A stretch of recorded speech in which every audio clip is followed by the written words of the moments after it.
Hello, Father Joe. How are you today? Good morning. It's Holy Week, and we're in the sacred 3 days of Triduum, a sacred time for us Christians.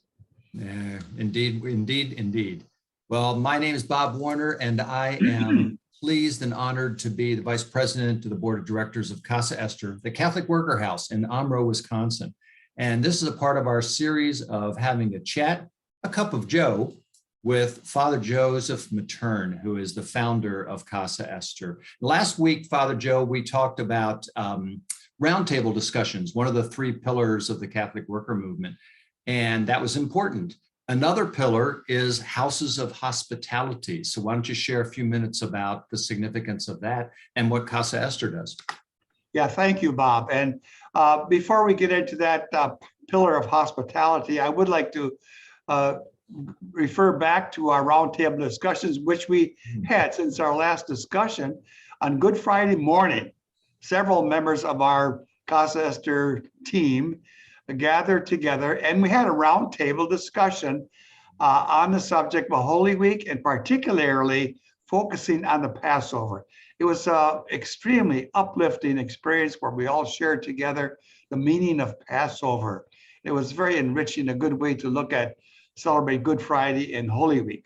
So now, we're talking about fundamentals. You know, we're in Omro, Wisconsin. We're all Green Bay Packer fans, and the famous coach of arguably the best coach of all time was Vince Lombardi, and his technique was fundamentals, boys, fundamentals, blocking and tackling.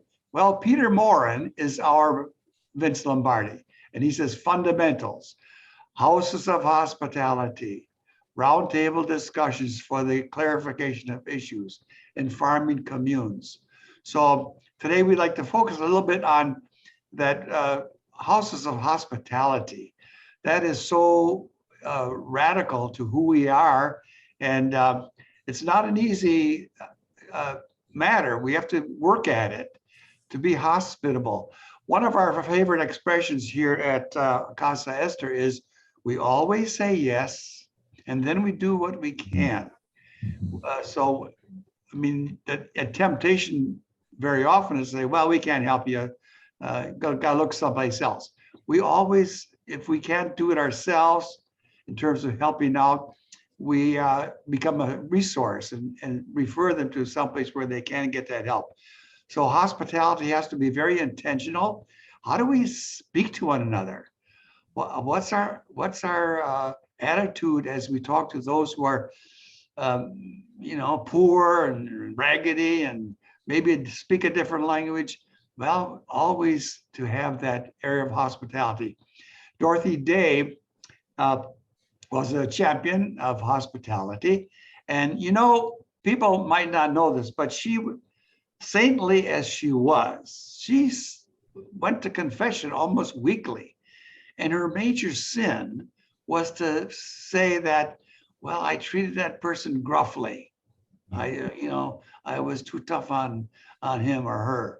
And so she examined her conscience on this matter of hospitality. It's got to be personal.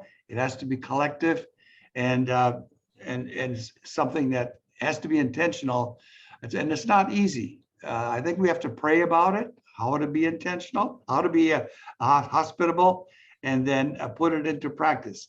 But most of us know when we meet somebody who is really gracious and hospitable, what a difference that is.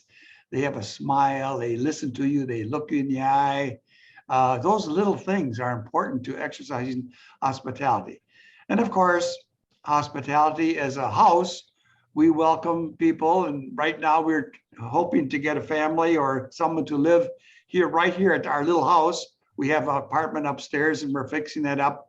We've had people live here in the past, and now we'd like to do the same and welcome.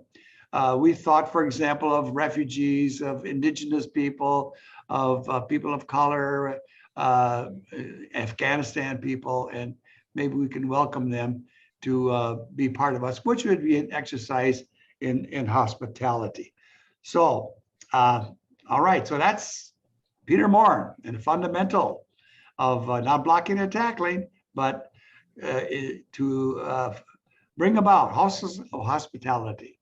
Wonderful, thank you. I just hear in that underlying, the foundation of that house's hospitality is how to interact with other people with compassion and to stand as Jesus did in compassion with anyone that we pass along the road, or in the case of the Catholic Worker House, that shows up at the front door.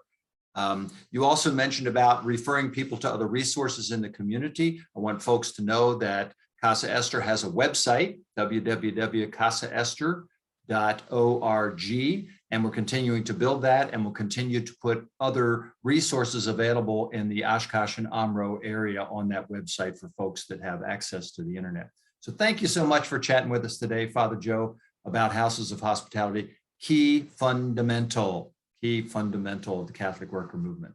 And a happy, blessed Easter to all. May peace prevail on earth. Thank you.